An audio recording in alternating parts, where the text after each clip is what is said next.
Shqiptari që mbeti pa shtëpi. Kjo unë mendoj që është historia që prek çdo shqiptar. Ajo që më ka shkruar ky zotëri është vërtet një plag që prek jo vetëm shqiptarët, por edhe emigrantët të përgjithësi, por unë them se shqiptarët i prek që të gjithë. Dëgjojeni me kujdes për të mirën tuaj dhe do dëshiroj që në fund fare të kësaj videoje të lini komentin tuaj, do t'i lutesha. Sepse si që thash, se cilin, ndoshta jo ju personalisht, por ka miq tuaj, kushërinj tuaj, vëllezërit tuaj, që ka prekur një gjë të tillë. Kush është rastisht si gjithmonë, le t'i bëj like faqes, që të shihemi sërish dhe ju falenderoj që jemi bashkë. Zotëria më shkruajti 2 emaile. Në emailin e parë gjeta dhe unë vetveten, por në emailin e dytë unë them se gjen gjithë shqiptarët aty brenda. Është një djalë fantastik dhe do t'ju tregoj historinë e tij. Është më i madh se unë, është 3 vjet më i madh se unë, kështu që është i datëlindjes 66. Dhe ky djalë iku si gjithë të tjerët, por iku me ambasada, atëherë në kohën e ambasadave. Dhe shkoi në Gjermani.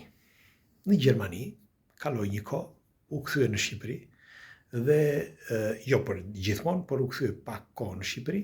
Dhe vëllezërit i kërkonin që vëllezërit ishin më të vegjël dhe i kërkonin që të shkonin bashkë me të. Dhe i tha, "Okej", tha. Po tha, pa problem. Dhe kështu ndodhi. Shkuan njëri pastaj tjetri, ai i ndihmoi ekonomikisht dhe me punë, me të gjitha. Ju e keni parasysh kush është emigrant e di shumë mirë që vjen vllai, vjen kushuriri, vjen të gjithë.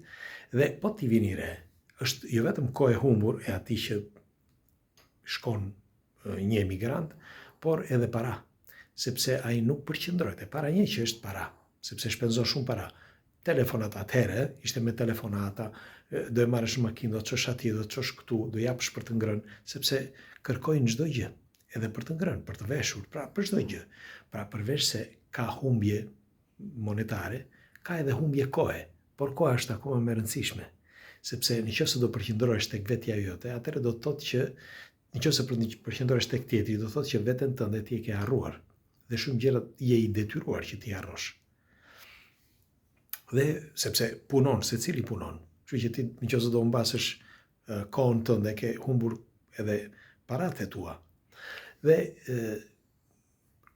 herë vinin, herë shkonin vëllezërit, si përfundim ai kishte 3 vëllezër dhe një motër. Dhe motra nuk po martohej, sepse nuk mund të bëj emra, të më falni.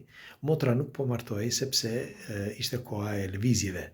Dhe meqense ajo ishte fëmia e dytë, pra pas këtij, pati një vështirësi në atë kohë, sepse në momentin e lëvizjeve në Shqipëri duhet të njifte dikë, këdo njifte, të gjithë iknin çunat e rinj.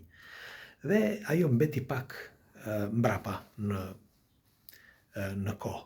Dhe kjo për njerëzit duket sikur, okay, nuk e gjeti më burrin, sepse njerëzit kështu janë. Dhe çfarë bëri ky? Ky, meqense ju lutën familjarët, prindrit e tij ju lutën, ky e ndihmoi motrën dhe që ta martonte me një italian. Normal që gjeti një italian që ishte pak në moshë dhe kishte edhe ndonjë problem shëndeti, por ishte mirë ekonomikisht dhe të paktën e sistemoi motrën. Pra edhe kësaj radhe ai ndihmoi. Me kalimin e kohës, vëllezërit u kthyen në Shqipëri. Ky herë shkonte në Shqipëri dhe vëllezërit i kërkuan që të bënin një punë së bashku. Dhe ashtu bën një punë, bën një furr buke. Dhe filluan me atë furrin e bukës, thoshin që unë do të bëj para, do bëjmë këtë, do t'japim edhe ty. Dhe i than vllajt që na ndihmo ti, dhe i ndihmoi ekonomikisht. Pra gjithmonë vllai të madh. I ndihmoi disa herë ekonomikisht dhe një ditë ai tha diçka, tha, shiko, tha, mua tha, mjaft tha që të më jepni, tha, një copë, tha, të shtëpisë që do bëni, sepse nëse do më dedikoni, tha, një shtëpi. Sepse ku ishte ideja? Ata thoshin që do bëjmë para, do bëjmë miliona, si që kanë gjithmonë shqiptarët. Mirë po, ai tha, vetëm një gjë dua, tha. Meqense ky punonte në Gjermani, të gjithë mendonin se ishte mirë, në fakt ai jetonte mirë. U martua me një shqiptare, ka 2 fëmijë, dhe kështu që ai me kalimin e kohës shkonte çdo gjë mirë. Me një fjalë, kishte edhe ai punë, e shoqja kishte punë, fëmijët ishin në shkolla dhe kështu që çdo gjë okej. Dhe kur i than vëllezërit që ky ti ndihmonte, ky i ndihmoi, po tha kur u tha atyre në qoftë se do bëni një shtëpi, tha, unë dua tha vetëm një hyrje, tha, që nga nga shtëpia që do bëni, që unë të di ku do ri, kur të vi. Kur të vi me pushime, mos shkoj në për hotele. Jo, thanë, s'ka problem. E kështu, si përfundim, bën një shtëpi, por e bën me 3 kate, jo me 4 kate, sepse duke qenë 4, të gjithë bashkë, vëllezër, meqense motra ishte e ikur, nuk menduan të bënin 4 kate, por aq ishin parat, sipas tyre, dhe bën 3. Në një rrinte babai, prindi i tyre, me djalin e vogël, që edhe ai ishte martuar. Në 2 të tjerat rrinin 2 vëllezër të tjerë. Dhe ky e kuptoi që ishin vetëm 3, po ose do bëhet ose do bëhet, dhe nuk u bë kati 4. Edhe pse ishin ato bazat për të bërë katin e 4, nuk mundoj që ta bënin. Dhe në atë periudhë, kur ai nuk mundi dot më që të bënin, që vëllezërit nuk bënin dot katin e 4, sepse puna nuk po ecte mirë, pra puna e furrit, filluan që të hapnin një pikë kështu karburanti, me një distributor të vogël, nuk ishte gjë dhe ajo, dhe humën para dhe aty. Pra humën para atje tek furri, sepse u bën furra më të sofistikuar, më të mëdhenj, dhe këta ishin në periferi, aq më keq këta që ishin në periferi, kështu që i dërmuan bizneset e tjera. Dhe kështu që mundoheshin ata, po prap nuk ecnin dot. Por ndodhi diçka në Gjermani. Gruaja pati probleme me burrin, me këtë zotrin, dhe filluan që të ziheshin. Nuk po them çfarë ishin problemet, por si përfundim u ndan. U ndan dhe këta nuk kishin një shtëpi në Gjermani. Dhe gruaja mori veç ajo, mori një shtëpi me qira dhe filloi të jetonte veç. Ky jetonte veç, por nuk i dilte më si më përpara. Sepse tani kishte shpenzime, do t'jepte fëmijëve diçka, do t'jepte edhe gruas për të mbajtur fëmijët, dhe për vete çfarë do bënte, sepse kishte makinë, kishte drita, ujë, gjitha çfarë ishin, pra 2 shtëpia në këtë rast. Dhe si përfundim, ai mendoi që të kthehej në Shqipëri. Dhe kthehet një ditë, jo për gjithmonë, por kthehet një ditë në Shqipëri dhe foli me ta. Sepse ua kishte thënë njërë në telefon, por nuk e kishin kuptuar mirë, ose më mirë bënin si ku nuk e kuptonin. Dhe aty filloi zënka me të gjithë.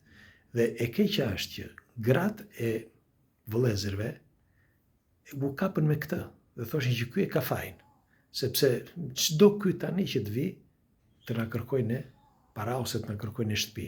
Ne kemi shtëpitë tona. I ku doj, vej ku doj ai. Vëllezërit thoshin, po ja, këtu bashkë me ne, po ku?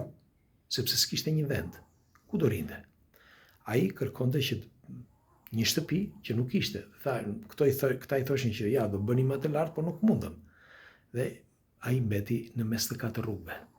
Pra nuk kthehej dot në Gjermani, sepse ku do shkonte në Gjermani? Me çfarë do jetonte? Dhe njëkohësisht në Shqipëri nuk mundej që të rinte bashkë me vëllezërit. Dhe e dini se çfarë bëri? Si zotni, gjithmonë ky burr, si zotni i madh, ai shkoi të jetoj në një qytet tjetër. Me qira fillimisht, dhe pastaj dal nga dal, tani ka një shtëpizën e tij, një shtëpizë e vogël, nuk kushet se çfarë, dhe po e pagon dal nga dal, me punët që bën, që ju e dini shumë mirë që punët janë shumë të vështira në Shqipëri, sepse ky nuk ka një profesion. Dhe tani do të dëshiroja një komentin tuaj. Sa probleme kanë patur shqiptarët në këtë prizmë, sa prej tyre kanë mbetur me gisht në gojë. Juve ju ka ndodhur një gjë e tillë? Në këtë rast, kush e ka fajin sipas jush? Do të dëshiroja vetëm këtë, asgjë tjetër, për mendimin tuaj. Kush e ka fajin në këtë situatë që është gjendur ky zotëri? Sepse tani, edhe pse ka kaluar kohë, ai atë shtëpisë që e ka, ja kërkojnë fëmijët tani, sepse fëmijët janë të rritur. E i thonë, kur vinë në Shqipëri, ne duam një shtëpi. Dhe ky i shkreti nuk di se ç'të bëj tani. doj që thot këtu jeni, po doni thot hajdeni këtu. Por fëmijët e tij, që ka dy siç u thash, e do njëri, por e do dhe tjetri. Ajo është shtëpi e vogël dhe ky është zisht të bëj. Të ri vet, ai po rri vet aty, por derisa do rri vet. Dhe fëmijët ja kërkojnë, sepse janë gjithsekush është fejuar tani, jo me të fejuar, ndoshta ne s'do martohen, dhe kërkojnë për pushime, por ky ka nevojë të jetojë.